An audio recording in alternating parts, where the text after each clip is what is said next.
अपनी इस वीडियो से पहले हमने 2 वीडियो डाली है जिसमें हमने 100 तक क्वेश्चन पूरे किए थे।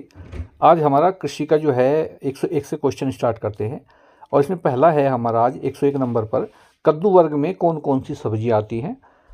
तो उत्तर है कि कोढ़ा, लौकी, नेलुआ, तरोई, करेला, टिंडा, चिड़चिंडा आदि ये जो है कद्दू वर्ग में आती है। प्रश्न नंबर 102 है बाग लगाने की विधियों के नाम बताइए। उत्तर लिखेंगे, देखिए वर्गाकार विधि होती है, आयताकार विधि, त्रिकोण विधि, पंचभुजाकार विधि, पूरक विधि जिसे हम कहते हैं, और षटकोण विधि जिसे हम समद्विबाहु जो है समद्विबाहु त्रिभुज विधि कहते हैं। प्रश्न नंबर 103 पौधे के किसी भी वास्तविक भाग से नए पौधे तैयार करना क्या कहलाता है। तो ये कायिक प्रवर्धन कहलाता है। क्वेश्चन नंबर 104 कायिक प्रवर्धन विधियों के नाम बताइए। तो तना, जड़ कर्तन, कलिकायन, कलम बांधना, कंद प्रकंद, घनकंद, पत्ती कर्तन, चश्मा लगाना आदि जो है कायिक प्रवर्धन विधियों के नाम है। इसके बाद नेक्स्ट है हमारा वृक्षारोपण से क्या लाभ है। ये 105 क्वेश्चन है, उत्तर लिखेंगे। वृक्षारोपण से हमें इमारती लकड़ी, ईंधन, यात्रियों के लिए छाया, कागज उद्योग के अलावा इसका औषधीय महत्व भी है।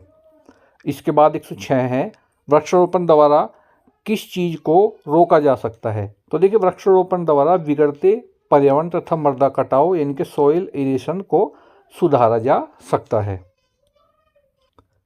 क्वेश्चन नंबर 107 है बुआई के पहले खेत की मिट्टी को काटकर बुआई के योग्य बनाए जाने को क्या कहते हैं। तो भू परिष्करण या खेती की जुताई कहा जाता है। प्रश्न 108 है भू परिष्करण यंत्र कितने प्रकार के होते हैं। तो भू परिष्करण यंत्र 2 प्रकार के होते हैं, एक होता है प्राथमिक भू परिष्करण यंत्र और दूसरा होता है द्वितीयक भू परिष्करण यंत्र। प्रश्न 109 है खेत में बुआई के पहले कृषि क्रियाओं को क्या कहते हैं। उत्तर लिखेंगे प्राथमिक भू परिष्करण।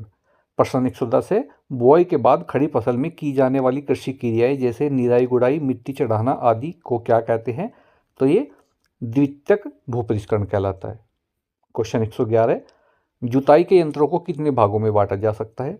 देखिए जुताई के यंत्र को 2 भागों में बांटा जा सकता है, एक तो होता है पशुओं द्वारा चालित और एक है ट्रैक्टर द्वारा चालित यंत्र। प्रश्न 12 है 112 मिट्टी पलटने वाले हल के नाम बताइए।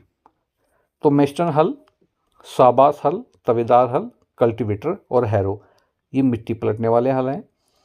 प्रश्न 113 तवेदार हल का प्रयोग कहाँ किया जाता है। इस प्रकार के हल का प्रयोग जो है चट्टानी तथा अधिक घासपात वाली जमीन में किया जाता है। प्रश्न 114 कल्टीवेटर का प्रयोग कब किया जाता है। उत्तर है कल्टीवेटर का प्रयोग मिट्टी को भुरभुरी बनाने के लिए किया जाता है। 115 क्वेश्चन जमीन की उथली जुताई किस यंत्र से की जाती है। तो हैरो के द्वारा की जाती है। प्रश्न 116 है बैलों द्वारा चालित जो हैरो है उसको कितने प्रकार की होती है। तो देखिए वो होती है एक तो कमानीदार हैरो होती है, एक तवेदार हैरो होती है और एक होती है ब्लेड हैरो या बक्खर। क्वेश्चन 117 मोल्ड बोर्ड हल किसे कहते हैं। यह एक प्राथमिक भू परिष्करण ट्रैक्टर चालित यंत्र है जिसे हम मोल्ड बोर्ड हल कहते हैं। प्रश्न 114 कुछ अन्य कृषि यंत्रों के नाम बताइए। तो देखिए गार्डन रैक, लेवलिंग करहा, डिवलर, सीड ड्रिल ये अन्य कृषि यंत्र हैं। प्रश्न नंबर 119 मड़ाई के यंत्रों के नाम लिखिए। तो मड़ाई के जो यंत्र होते हैं एक तो बैल चालित ऑल पैड थ्रेसर होती है, एक हार्वेस्टर होता है, एक शक्ति चालित मड़ाई यंत्र होता है और एक पेड़ी थ्रेसर होता है। प्रश्न नंबर 120 प्राथमिक एवं द्वितीयक भू परिष्करण यंत्र रोटावेटर किस कार्य में सहायक है। तो देखिए रोटावेटर जो है ये 6 इंच गहराई तक मिट्टी को जो है मृदा को भुरभुरी करने में सहायक होता है और खरपतवार को नष्ट करने का काम आसानी से करता है। प्रश्न 121 सीड कम फर्टी ड्रिल यंत्र किस कार्य में सहायक है। उत्तर है यह बीजों की बुआई, खाद एवं उर्वरक एक साथ प्रयोग करने के काम आता है। प्रश्न नंबर 122 आलू की बुआई के लिए किस यंत्र का प्रयोग करते हैं। तो ये होता है पोटैटो प्लांटर। प्रश्न 123 मक्का के भुट्टे से दाने किस यंत्र से निकाले जाते हैं। तो ये होता है मेज कॉर्न सेलर।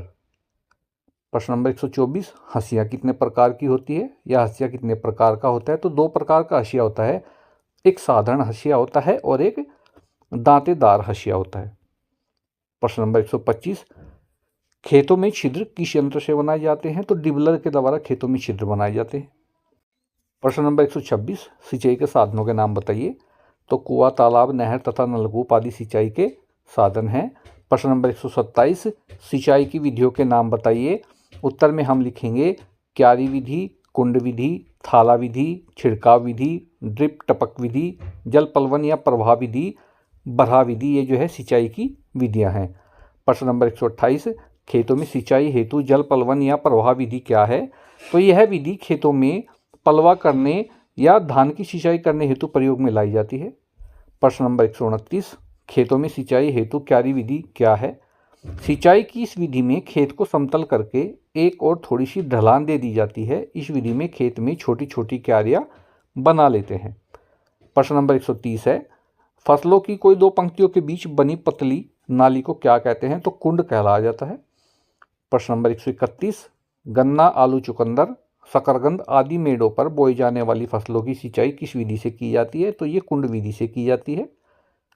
प्रश्न 132, कुंड विधि के क्या गुण हैं? तो इस विधि में भूपट्टी नहीं बनती तथा जल के वाष्पीकरण से कम हानि होती है। प्रश्न नंबर 133, जिन क्षेत्रों में सिंचाई हेतु पानी की उपलब्धता कम होती है वहां किस विधि से सिंचाई करते हैं? तो वहां बरहा विधि से सिंचाई की जाती है। प्रश्न 134, किन फसलों में सिंचाई की थाला विधि प्रयोग की जाती है? तो जायद की फसलों में जैसे खरबूजा, तरबूज, ककड़ी, तोरई आदि में जो है थाला विधि प्रयोग की जाती है। प्रश्न 135, किस विधि में हजारे के द्वारा पौधे अथवा फुलवारियों में पानी छिड़क कर सिंचाई करते हैं? तो छिड़काव विधि में हम जो है हजारे के द्वारा पानी छिड़क कर सिंचाई करते हैं। प्रश्न 136, छिड़काव विधि के दो गुण बताइए। तो सिंचाई में एक तो जल की बचत होती है छिड़काव विधि से, नंबर 1 पर तो, और नंबर 2 पर है सारे क्षेत्र में पानी का समान वितरण होता है। प्रश्न 137, किसी भी स्थान से अतिरिक्त पानी निकालकर बहा देने को क्या कहते हैं? तो उसे जल निकास कहा जाता है। नेक्स्ट है 138 पर, किस विधि में सिंचाई के जल को पौधों के जड़ क्षेत्र में बूंद बूंद करके दिया जाता है? तो ड्रिप टपक सिंचाई विधि को। 139, ड्रिप टपक सिंचाई विधि किस देश में विकसित की गई थी? उत्तर हम लिखेंगे इजराइल देश में। प्रश्न नंबर 140, जल जमाव से क्या हानि होती है? उत्तर में हम लिखेंगे भूमि में जल की अधिकता के कारण उपयोगी जीवाणुओं की संख्या तथा क्रियाशीलता में कमी आ जाती है, अतः भूमि की उर्वरता शक्ति पर बुरा प्रभाव पड़ता है। प्रश्न 141, जल निकास के लाभ बताइए। उत्तर में हम लिखेंगे भूमि शीघ्र ही कृषि के योग्य हो जाती है, नंबर 1, और नंबर 2 पर है पौधों की जड़ गहराई तक जाती है, अतः पौधों के लिए पोषक तत्व प्राप्त करने का क्षेत्र बढ़ जाता है। नेक्स्ट है 142 पर, जल निकास का प्रबंधन मुख्यतः किन विधियों द्वारा किया जाता है? तो जल निकास का प्रबंध दो विधि है। नंबर 1 पर है सतही खुली विधि या खुली नालियां, और भूमिगत बंद नालियों के द्वारा। प्रश्न 141, सरसों, गेहूं, जौ, मटर आदि की सिंचाई किस विधि से की जाती है? तो इनकी विधि जो है वो क्यारी विधि से की जाती है। ये रहा क्यारी विधि, ऐसे आप आंसर लिखेंगे। प्रश्न 144, जल भराव से पौधों पर क्या प्रभाव पड़ता है? तो जल भराव से पौधों की जड़ें पीली पड़कर सड़ने लगती है और पौधा नष्ट होने लगता है। क्वेश्चन नंबर 145 है, भारत में चीनी उद्योग का कौन सा स्थान है? तो दूसरा स्थान है भारत में चीनी उद्योग का। प्रश्न 146, चीनी किससे बनाई जाती है? चीनी गन्ने से बनती है।